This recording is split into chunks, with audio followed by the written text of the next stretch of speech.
It's planting season, and it's not too late to make sure your crops grow up fed and happy. Regardless of your spring crop, Fed and Happy offers a variety of worm casting solutions in liquid and solid form to supercharge your soil, your yields, and your profitability. For fast, vibrant germination and seedling growth, mix your seed with Fed and Happy's screened granular castings pre-drilling. The Fed and Happy liquid seed treat and extracts offer the ideal mix of soluble solids loaded with living beneficial biology, mycorrhizal fungi, humates, and more. The Fed and Happy small spreadable castings are ideal for fast, easy soil incorporation. The large offer long-term stability and soil growth. But you don't have to figure this out on your own. Just call 833-GO-WORMS to speak with our farm team experts for a fast turnaround on a custom solution for your needs. Fare better against pests, disease, drought, and other potential hazards this season with Fed and Happy worm castings. Visit fedandhappy.com for a healthy harvest and any lawn, garden, and tree care needs. Available for pickup and on-farm delivery. That's fednhappy.com or call 833-GO-WORMS. Happy planting. Before we dig in, a quick thank you to the sponsors ready to grow with the Soil Sisters. Fed and Happy is the official nutrient provider for the Soil Sisters projects because we believe in the Fed and Happy philosophy that if the worms won't eat it, neither will we. And Tejas Tonic is the official beverage of the Texas Soil Sisters. We especially love that the hemp for Tejas Tonic is organically farmed in the Texas Hill Country, with farms in both Dripping Springs and Lukenbach, Texas. The Soil Sisters podcast is powered by B&P Electric. Whether you're building, remodeling, installing low-voltage landscape lighting, or in need of an inspection, B&P is your Central Texas electrical contractor. Find links to our sponsors in the podcast show notes or head over to txsoilsisters.co.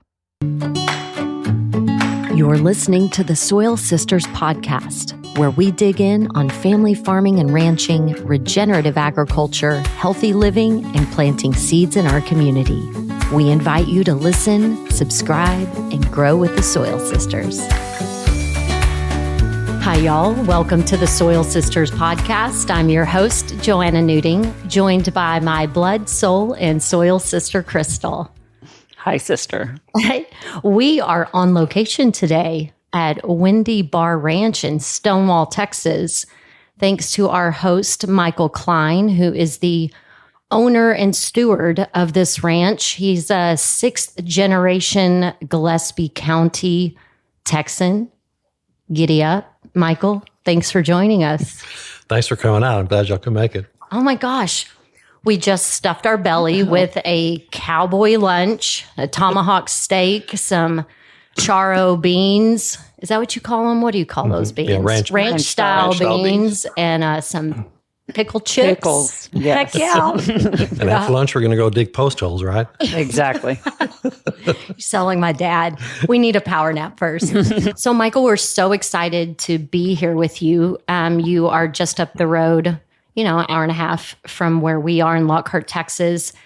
And you are doing such a beautiful job of modeling regenerative agriculture in our state. And you have award-winning beef to prove it. So we'd love to dive in and just talk about what had you making these moves in the early to mid 80s before everyone else? Well, we started out trying to decide, my dad and I, what type of cattle we wanted to raise. And my dad was working at the time in San Antonio, and I was in law school in Houston. So we needed something that was easy keeping and easy calving and stuff like that. And so we settled on Black Angus, even though most of the people here in the county at the time were raising Herefords, which is also a good beef breed. But we chose Angus instead, and it just went from there. We had a brief introduction to Brangus. That was a mistake. Temperament-wise, we learned that pretty fast and got out of that. But we've been in Angus ever since, and we bought our first 20 heifers from a guy down by Knippa, Texas, near Uvalde. He was 89 years old when we bought those heifers from him, but they were very, very accustomed to the heat and drought of Texas. And we bought our last females in 1987. And since 87, we've been using pretty much our own bulls on our own females. We do use some AI. There's only a couple of ranches we use AI semen from. White Plantation in Maryland, because they're very pure Angus. And then also the Bradley Ranch up in the Panhandle, we use some of their semen because they use all their own females. They're not Bull of the Month Club type breeders. So they're good, solid breeders, both those programs. And that's kind of place we want to use. So when you started talking, it sounded to me like you and your father started this together. He wasn't already a rancher, and y'all started doing this together? He was a rancher, yes, but my dad had what he referred to as a rainbow herd. He was too cheap to buy his own herd bull. So when the Lester Meyer Rodeo Company, the bulls that they would use for the rodeos, in the winter, they need to do something with those bulls, okay? So they would let people use them as herd bulls. So our herd bulls were literally rodeo bulls, okay? So when we worked cattle, when I was a kid, it was a rodeo. I bet it was. I mean, it was a rodeo. And so that's another reason we chose Angus, was because it had a good temperament, and because I was tired of having rodeos when we'd work cattle in the spring. Yes. So I finally talked my dad into getting rid of his rainbow herd, and we went 100% Angus. All right. So you dialed in your breeding process. Then what about the feeding regimen for the animals? Yeah. So for about 16 years, because I wanted to collect carcass data. And back in the mid 80s, it was really, really almost impossible to get carcass data. But I would send, however many animals I could to feedlots in either North Texas or Kansas or wherever. For 16 years, I collected carcass data because I want to improve the genetics of my herd. And now we've got a lot more ways to do that than we did back then.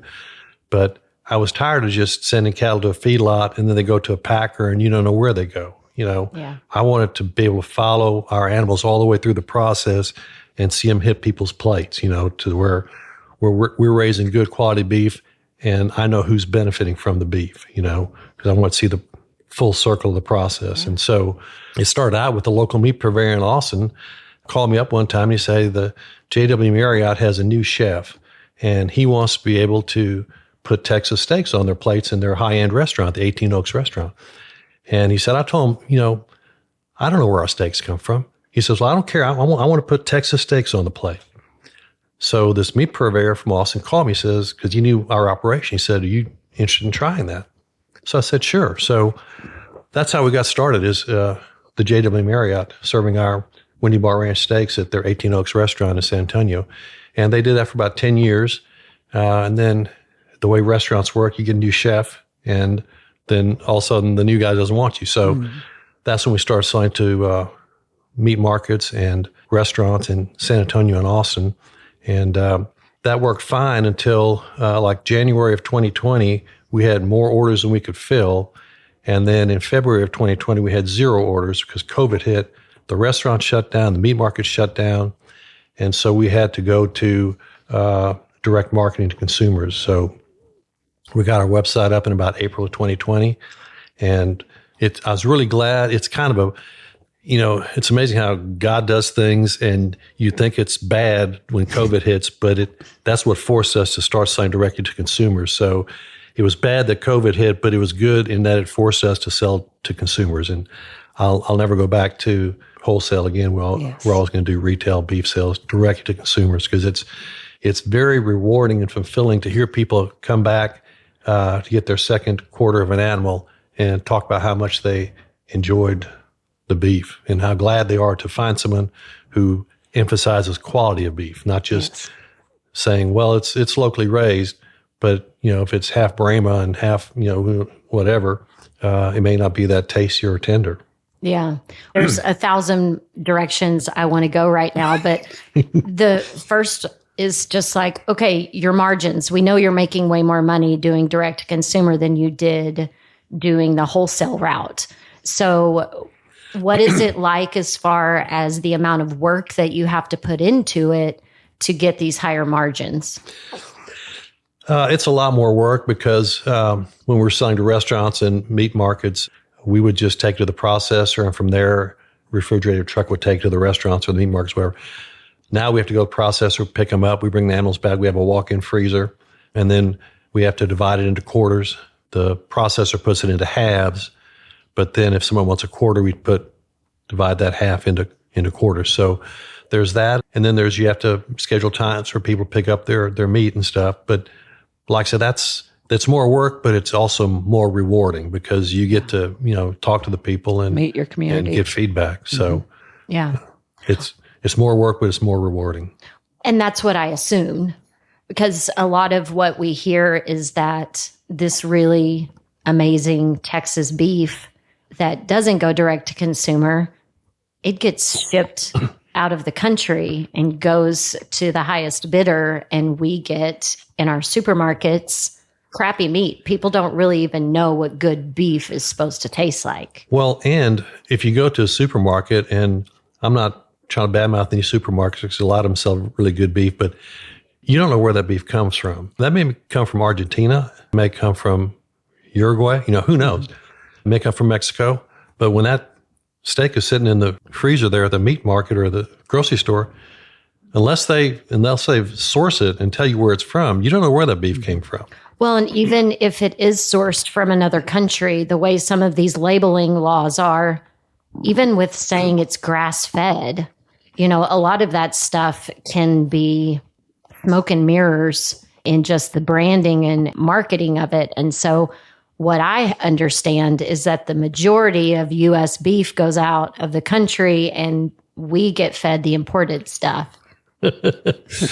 I don't know those numbers, but I'll take your word for it. I wouldn't dispute that.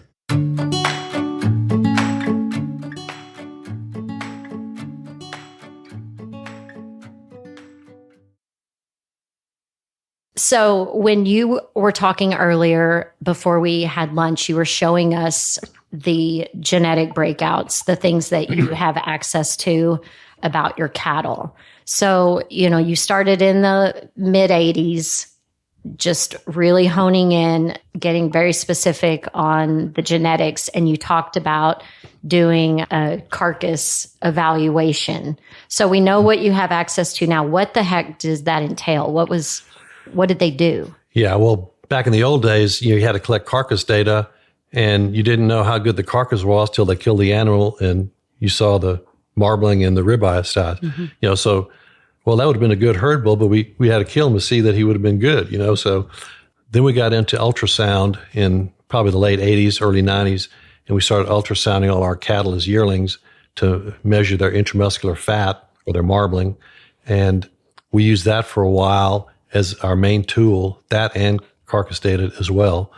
But then in 2001, Texas A&M and an Australian company were sequencing the bovine genome. And when they were done with that, the Australian citizen needed some representation on some legal matters, and I got hired to do that. And that's how I found out about this genetic test they were developing. And it was a genetic test at that time just for marbling. That's the only one they had. They now have some on about 15 different traits, including tenderness.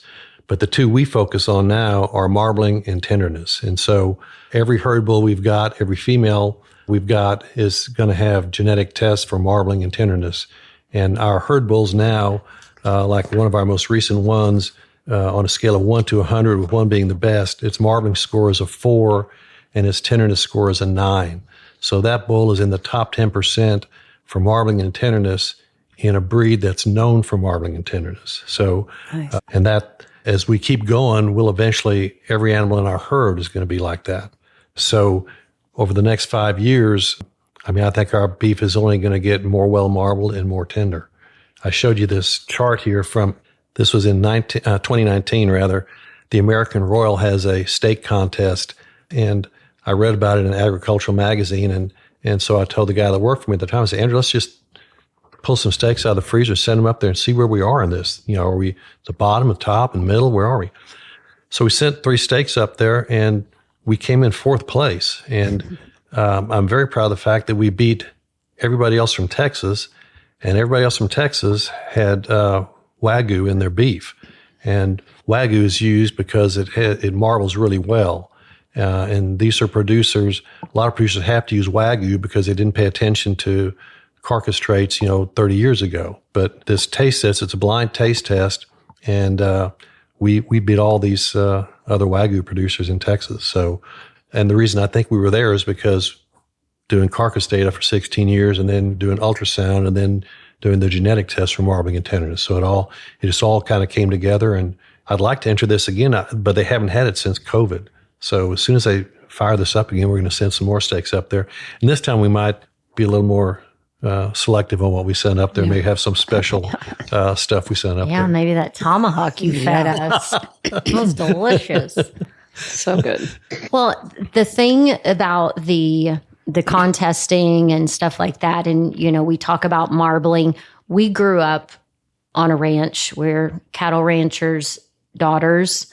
And so marbling was hugely important. Somebody comes to our house to have dinner, and my dad makes steaks, and he sees them cutting the fat off of the steak. He, will slap their hand. So I want to talk a little bit about how you feed your cattle to help express and make them as tasty as they are. Yeah. We have a very basic feed, and having done this for the number of years that I have, I find out that there are certain feed components that inhibit marbling, and there's some that help express marbling. And that was just strictly trial and error. And one of the feed additives that inhibits marbling is anything with cottonseed in it. I found that out because we used to buy cottonseed pellets out of the Panhandle and put that in our feed because it's high protein and it's very easy to handle. And I did that a couple years in a row, and our marbling just went way down. And I was like, maybe it's cottonseed pellets. So we quit using them, went back to some corn-based stuff, and our marbling came right back. So it wasn't the genetics, it was our feed. Yeah. Very interesting. Yeah. So we have a very simple feed. Right now we're using some peanut hay, coastal hay.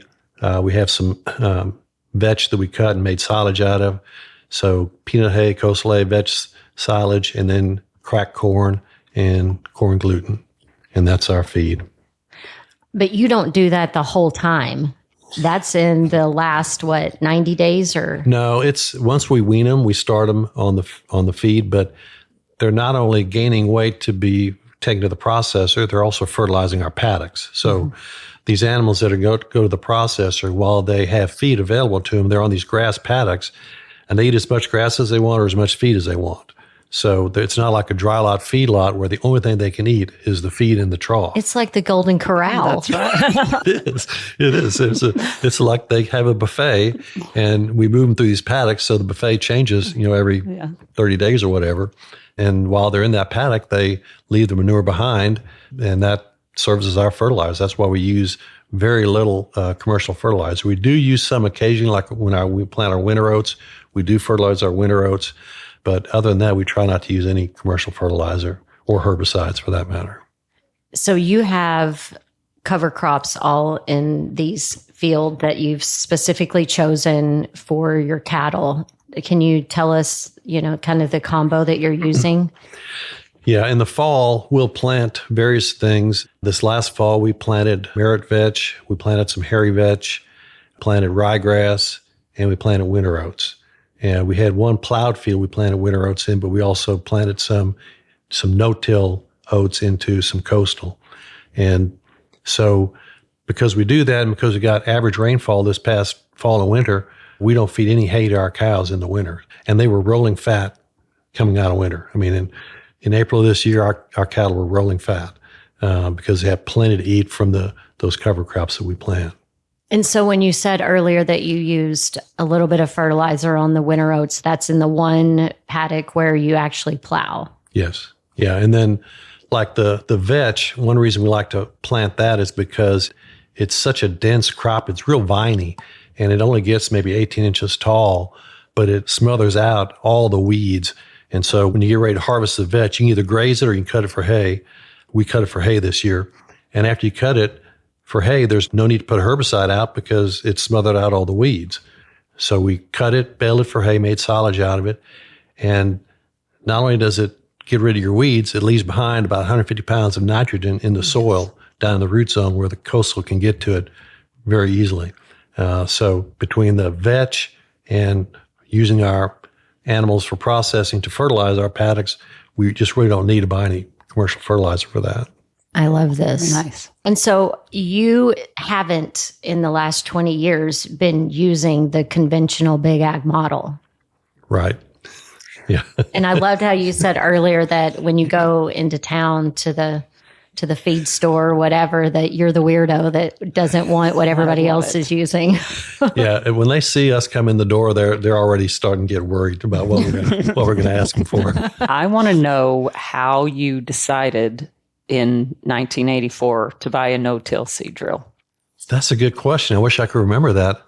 There was a magazine at the time called Small Farm Magazine, I think is what it was. And it has since gone out of business, unfortunately. But that's where I found out about vetch, and because I heard these people planting it in the fall, and heard about how it left nitrogen behind. I thought, well, why isn't anybody doing that? I mean, and I asked my dad about it. And he said, back in the 1940s, we used to plant vetch. But the key is 1940s, because during the war in World War II, they used nitrogen components for gunpowder and explosives. Well, when the war ended, they had all this ammonium nitrate, and they didn't need to make ammunition anymore.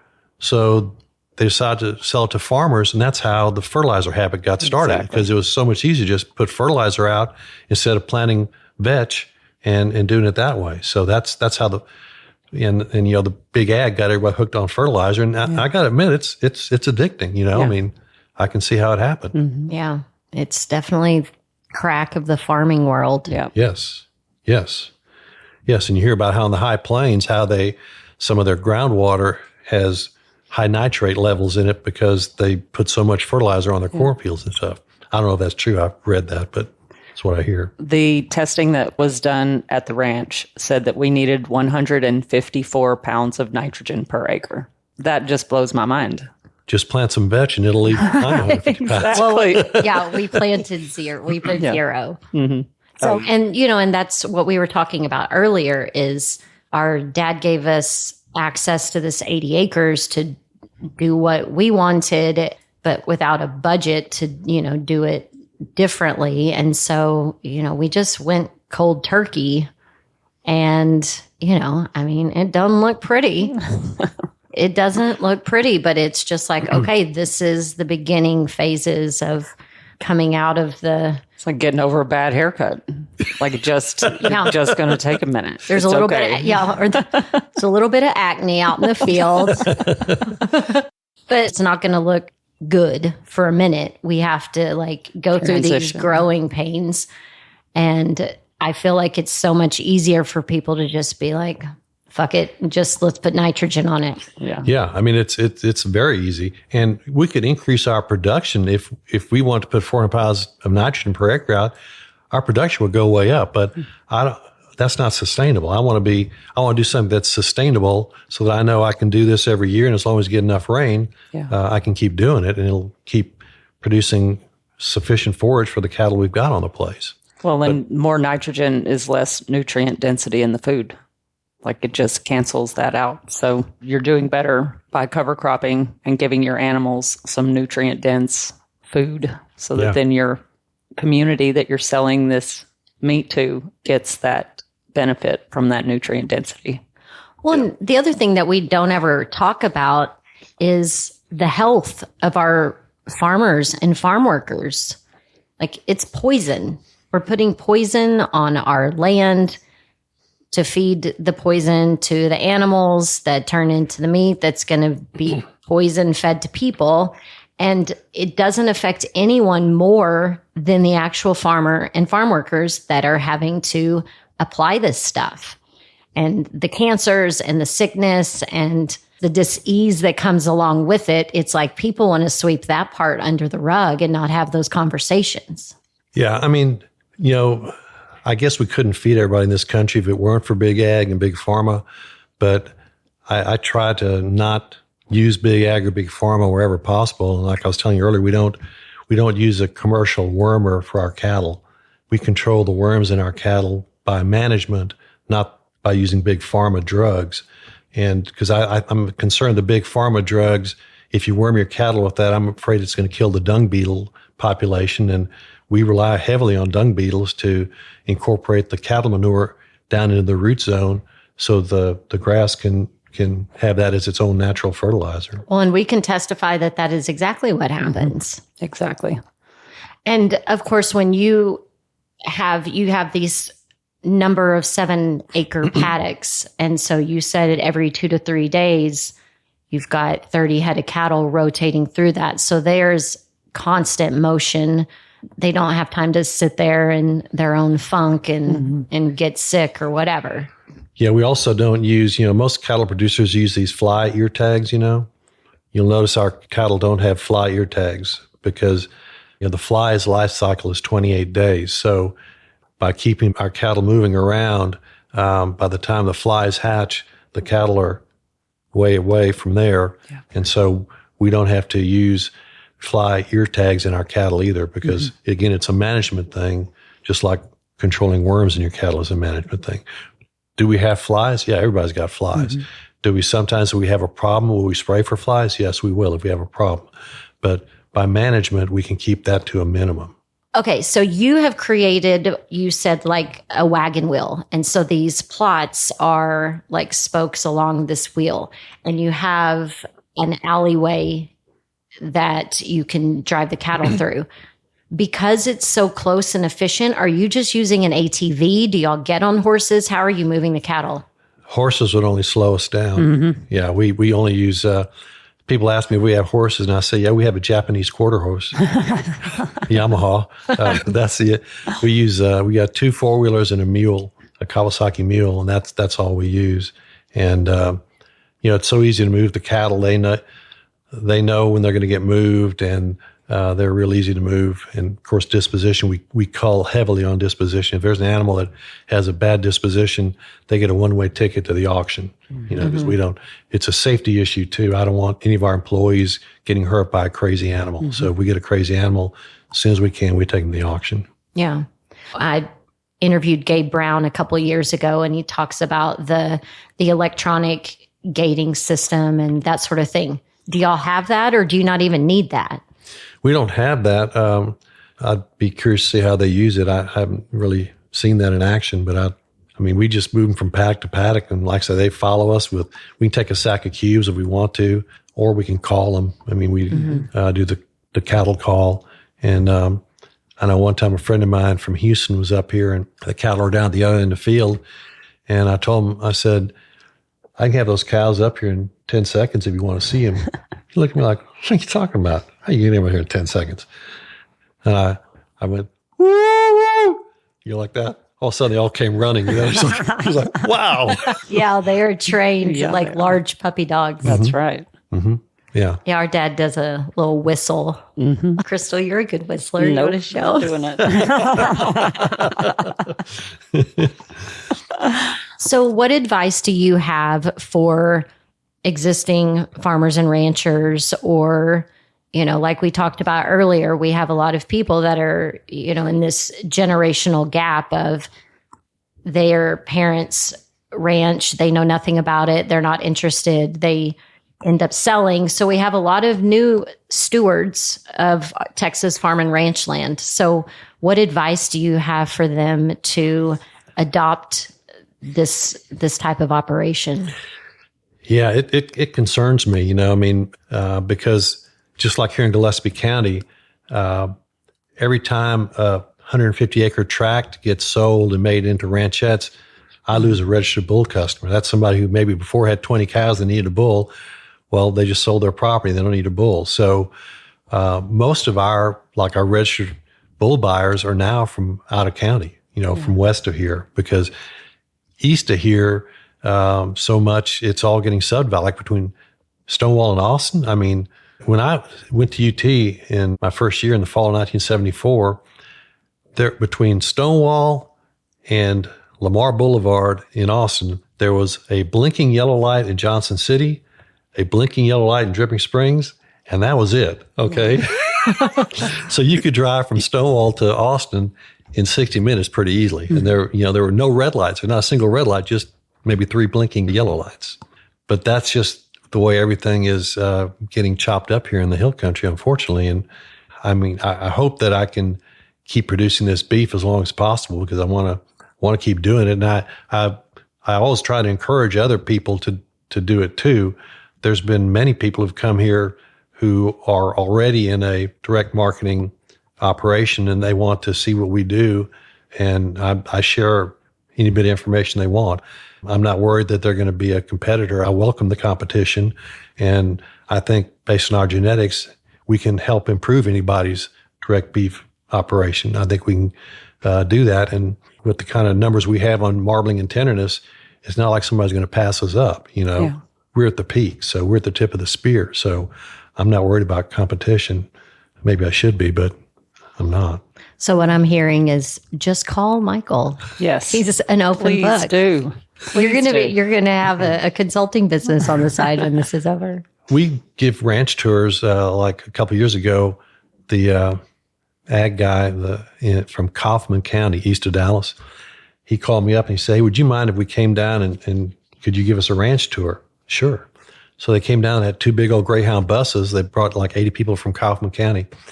And whenever we do a ranch tour, I usually say at the beginning, I'll say, "Okay, we're going to do this tour. We're going to just walk around. It takes about an hour. When we're done, anybody who tells me they didn't learn something, if you come back, you say, I learned nothing new on this tour, I'll give you a $20 bill." I have yet to give anybody a $20 bill. Heck yeah. I believe it.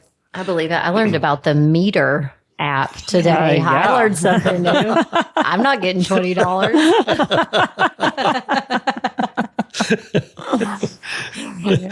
Yeah, the meter app is a life changer for grilling steaks. Yeah, absolutely. MEATER app, and it's got like a stylus you poke into your steak, and then you can see on your phone the temperature of your grill, the temperature of your meat, and then what your desired temperature is, and then it alerts you. I mean, it's idiot proof. If you're going to buy good beef, you need to have a good solution. Yes, because for a steak like we had today, like the tomahawk ribeye that's 2 inches thick, if you try doing that just by, estimating yourself, by looking at it, poking it, it's hard to do those. But with the meter, I mean, you just stick it in there, put it on the grill, and go visit with the Soil Sisters, Man, that was delicious. It's a true story. Are you as concerned as we are about the loss of Texas farm and ranch land? Absolutely. Yes, absolutely. And not just that, but water. I mean, Lake Travis, the Highland Lakes, they're the same size today as they were when they were built, when those dams were built in the 1950s. But back then, Austin had 50,000 people. Now it's got well over 1 million. Yeah. And they're all just getting water out of Lake Travis. I mean, that's, Lake Buchanan, Lake Travis, the Highland Lakes, that's Austin's water source. You can't just keep sticking straws in the lake forever. Mm-hmm. And the same thing like here in Gillespie County. I mean, our main aquifer here is the Ellenberger Aquifer, and that's where our water comes from here on the ranch, and that's where the city of Fredericksburg gets its water. But the city of Fredericksburg hasn't grown that much in population, but the county has. All these ranchettes, those people get water by drilling water wells. Mm-hmm. So they're just sticking more and more straws into the Ellenberger Aquifer, and it can only supply so much water. Fortunately, the Ellenberger is a fairly highly rechargeable aquifer, but still, it's got its limits. I mean, at some point, there's going to be more straws in the drink than we can handle. Yeah. Well, and if you aren't doing things to make sure that you are keeping roots in the soil and keeping your own space responsible, then you start using more of that water than you technically should be. Yes. What we should do is enact a law in Central Texas that requires everybody to chop down every cedar tree on their place, because cedar it's the enemy of water getting into the soil and getting into the aquifer. Because cedar, what it does, it chokes out the grass, it kills the grass, and so the water, instead of going into the soil, runs off, mm-hmm. And so it cheats your aquifer out of getting the rainfall down into the aquifer. It's a bitch for your allergies. Yeah. Yes. We'd all be better off if we just got rid of all the cedar. But, you drive from like here to Austin and you see all these massive cedar forests, and it's just killing out the grass and hurting the aquifer. Yeah. Wow. Yeah. Lori Lassiter had a segment about 20 years ago where he talked about, aquifer management is where the state of Texas needs to go to make sure we have a supply of water, groundwater for our residents, because mesquite, cedar, they just hurt the aquifer. And if we would get rid of all that, I haven't done the calculations, but I'm sure it would have a huge impact on our aquifers. Yeah, it's also frustrating to drive past these ranchettes and to see these giant lawns. They're using water for no really impactful reason. Yeah, like St. Augustine lawns. I mean, do we really need those? I mean, they're a water hog, Yeah. Is there something that I haven't asked you that's important that we touch on? I'll tell you a little bit about this place. I bought this place in 1989, and when I bought it, the only thing on the place was that little barn by the pens over there. Everything else I put in gradually, all the fencing, the barn, the hay barn, the workshop, this house. Everything I've done gradually over time. But I wanted to buy this place because I saw that it had good bones. I saw that I could put the pens in the middle, like the wagon wheel hub, and do the spokes of the paddocks. So when this place came up for sale, I mean, I knew it's what I wanted. I knew it would fit the operation. I already had that planned in my head, and all I had to do was buy this place and start putting it in. It's taken me a lot of years to do that. And the good thing is, though, I bought this place in April of 1989, and I got married in November of 1989. And it's a good thing I bought it before I got married, because if you don't, you'll never have the money to buy it.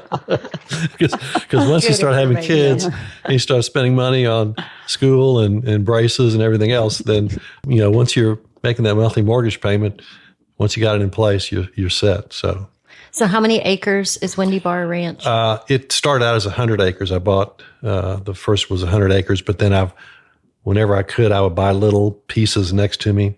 And it's right now about 160 acres. Nice. And I'd like to buy some more, but it's just, I'm not going to buy something that's not contiguous to the ranch, because we need to be able to move cattle.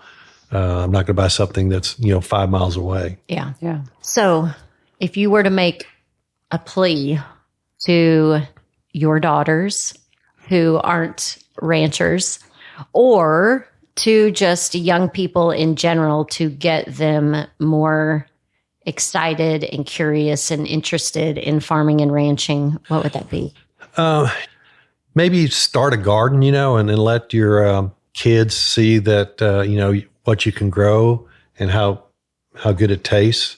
Because there's a lot of satisfaction in planting a seed and then harvesting whatever you've planted and preparing it as a meal, and just like this beef. I mean, I get to enjoy it with people like you who come out here, and I grill a steak for them. We sit down and have a nice meal.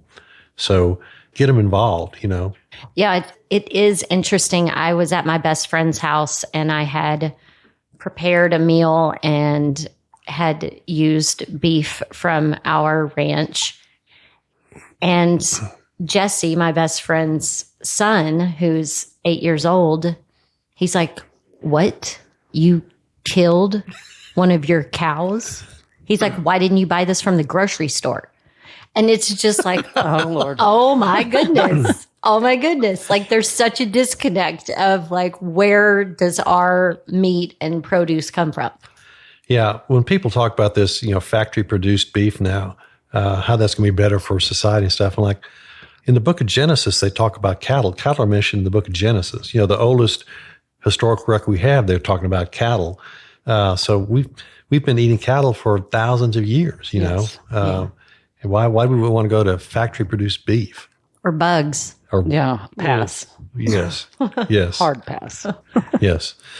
Yeah. When I was growing up, my dad, I told you he had a rainbow herd, and he would always keep aside a calf each year that we would eat ourselves, But because it was a rainbow herd, the genetics weren't always the best. And it was always like, what's this year's calf going to be like? We processes. Because some years it'd be nice and tender. Other years it would be like boot leather. I mean, it was just so tough you could hardly eat it. That's another reason why when we selected a breed of cattle, I wanted to go with Black Angus, because I was like, I've seen the difference it makes in tenderness. Well, and also what I see from you is like this meticulous record keeping that helps you excel and stay so far ahead.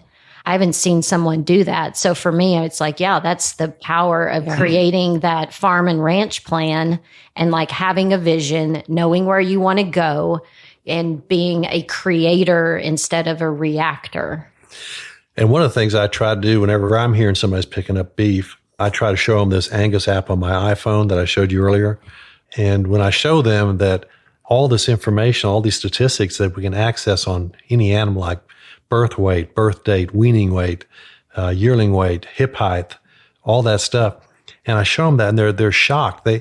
Because a lot of people don't realize if you want to produce really high quality beef, it doesn't happen by accident. You don't just say, I'm going to buy a cow and a bull and I'll produce beef.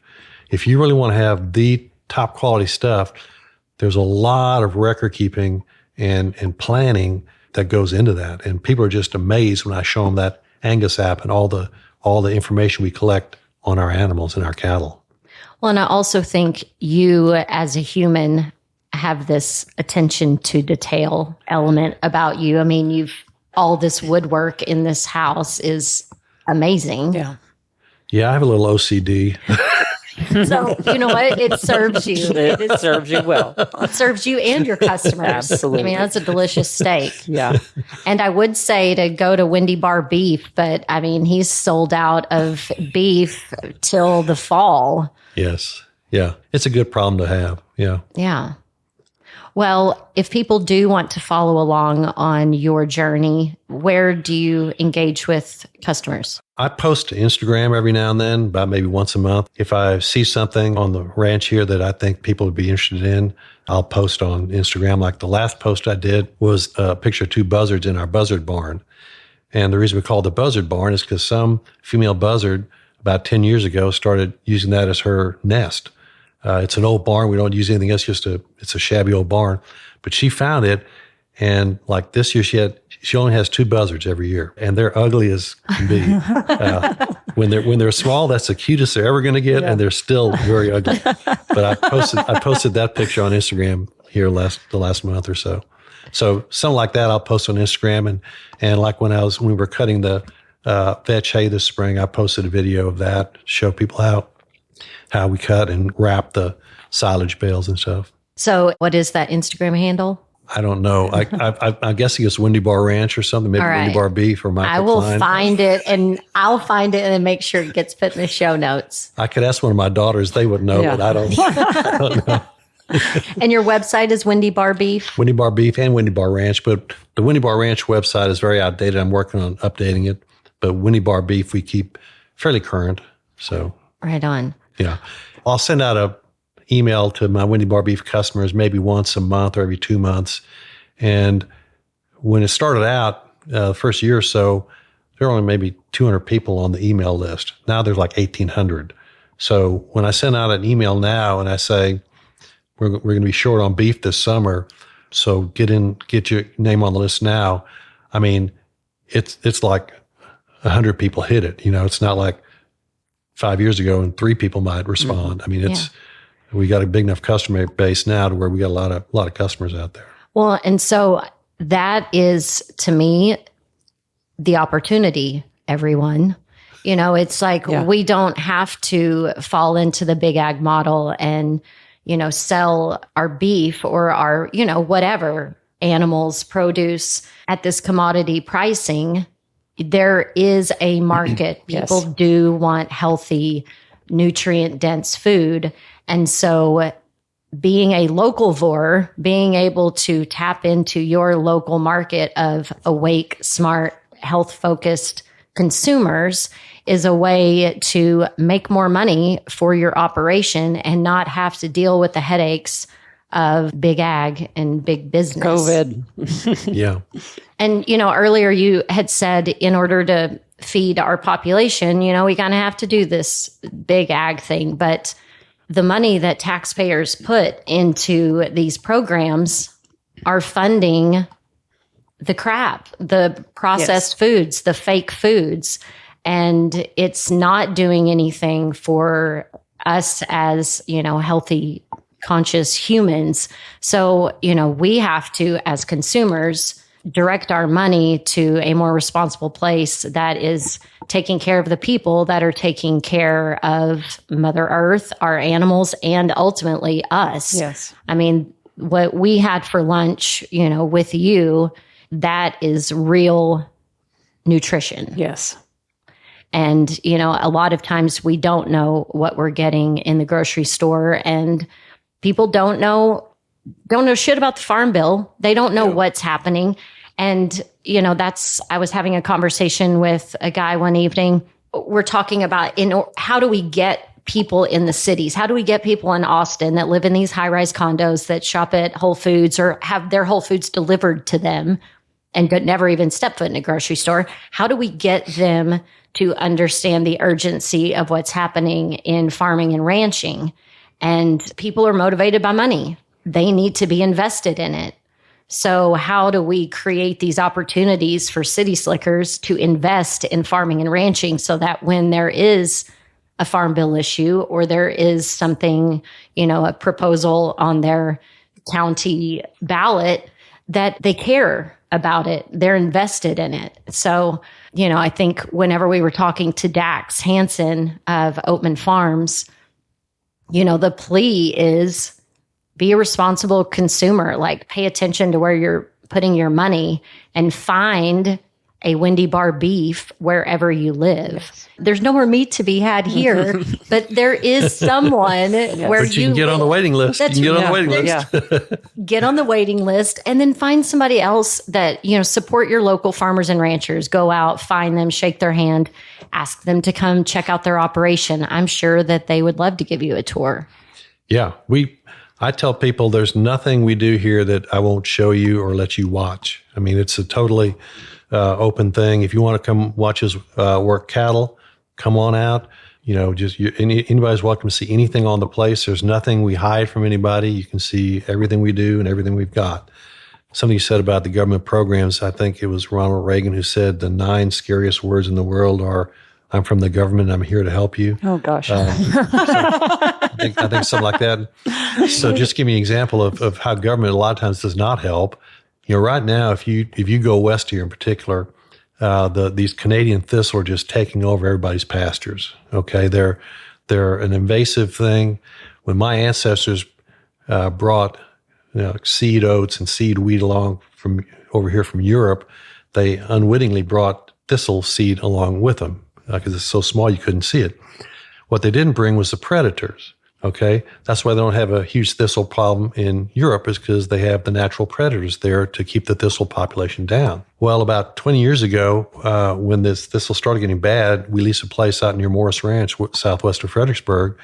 And so I found this guy in Montana who propagated these beetles that eat thistle. Okay, he brought them over from Europe and he bred them. And for several years in a row, I would buy a box of beetles from him to eat thistle out at Morris Ranch. So we're starting to get pretty good control of the thistle that way with these beetles. Well, lo and behold, the federal government found out he was doing that, and they prohibited him from importing these or exporting them out of the state of Montana. So my choice was either quit using them or drive to Montana to pick them up and bring them back. Illegally. So of course, I didn't do that. But, so things like that the government does, it just doesn't help. Yeah. Make you scratch your head. Mm-hmm. Yeah. And there are a lot of those stories in every single sector of our government. Yeah. And the conspiracy theorist in me says, well, no, that probably helped big ag sell more chemicals to spray the thistle with, if the natural beetles don't do it. Absolutely. So. Yeah. The true story. Well, there's no theorist in that. Yeah. Is what it is. Yeah. Conspiracy theory is, half true. Yeah. I mean, it's a blanket, something that you can just throw over a really hot conversation to stop it. I'm a conspiracy realist. Well, I see the conspiracies. yeah, right. They all come true. Is it a theory if it does come true? Exactly. I mean, I lost a number of friends living in California when the pandemic happened. And it's just like, okay, well, I can't stop speaking truth. So I'll just go back to Texas. Yeah. Welcome. Thank you. Thank you. Glad to be home. Yeah, we're glad you're back. Glad you came back. A lot of times when people pick up beef, I'll ask them, so where y'all from? They go, well, we're from California. And then they'll see the look on my face and they'll go, no, but we came for the right reasons. We're not here to try to change Texas. We came here because we want to be part of Texas. I'm like, okay, that'll work. That'll work. Stay. Yeah. One of the very first things when I got back, the most urgent thing for me was to get my license plates changed from California plates to Texas plates. I'm like, I do not need anyone keying my car. Oh, good times. Yeah. One of the things that really hurt the beef business is, the packers. I mean, they're an oligopoly. I mean, they engage in so many monopolistic practices that hurt the ranchers, The last time the government broke up the beef packers was in the 1920s. And back then, 98% of the people lived on farms and ranches and 2% of people lived in the cities. So they had the political clout and to go break up the packers monopoly. Well, now we got 2% of people living on farms and ranches and 98% living in the cities. So the government just lets the packers do whatever they want to. And they've got all kinds of tactics they use to suppress beef prices. And the government just lets them do it. And they're going to continue to let them do it because we got 98% of people living in cities and only 2% on farms and ranches. Yeah. So you mentioning that, what about the relationship that you have with your person who processes your meat? It seems like it's hard to find somebody good these days. I will say the good news on that front is that there are more local processors opening up again. Back in the 1940s, every county had one or two beef processors, But then once everything got going to the feedlots and the big packers, that changed and a lot of the local slaughterhouses shut down. Well, now they're starting to come back again. There's one now down in Uvalde. There's one near Stephenville. The one we use is in Event. And we've got one in Johnson City and there's one in Fredericksburg. But, you got to find the one that fits what you want to do. And there are some do some things better than others. So, but we've been with the one in Event now for, probably 5 or 6 years and we're very happy with them. Nice. Well, good. How long do you age your beef?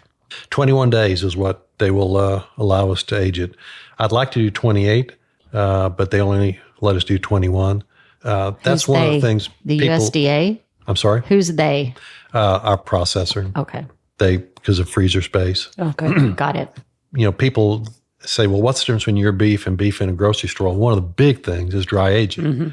Because when you dry age the beef, it allows the natural enzymes, calpain and calpastatin, to start degrading the beef. And also, while the carcass is hanging there, it's losing moisture. So it's going to be a denser flavor and it's going to be more tender because you dry age it. So that's one of the key things to why people like our beef more than something you get in a grocery store. Glad you just said that because that is the one other thing that I don't think that we talked about.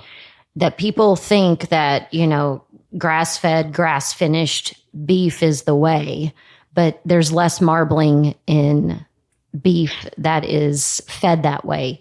And so someone who is doing, like you have some corn in your mix, like, spending a little bit of time at the end fattening them up.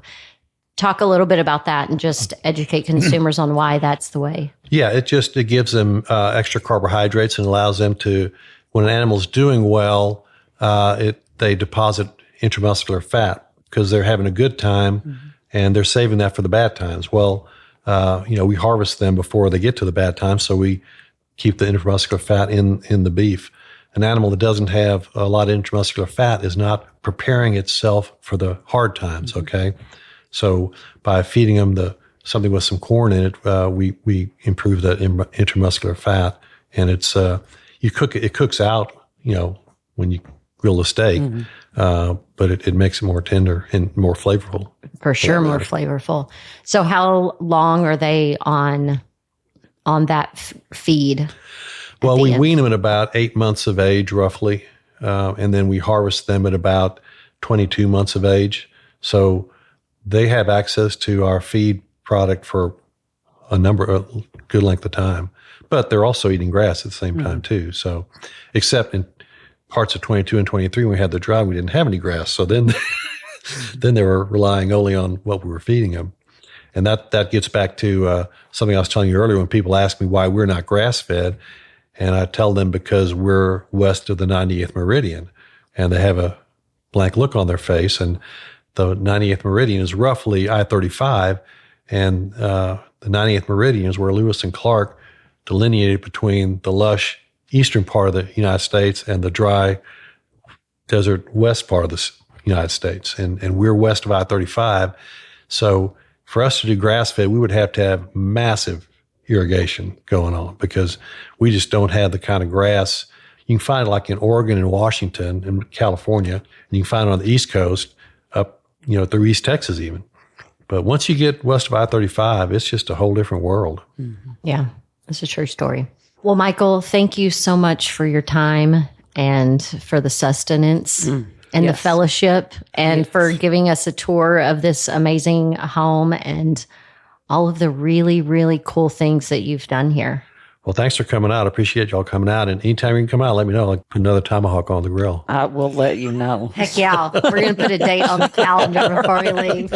Don't threaten me with a good time. Exactly.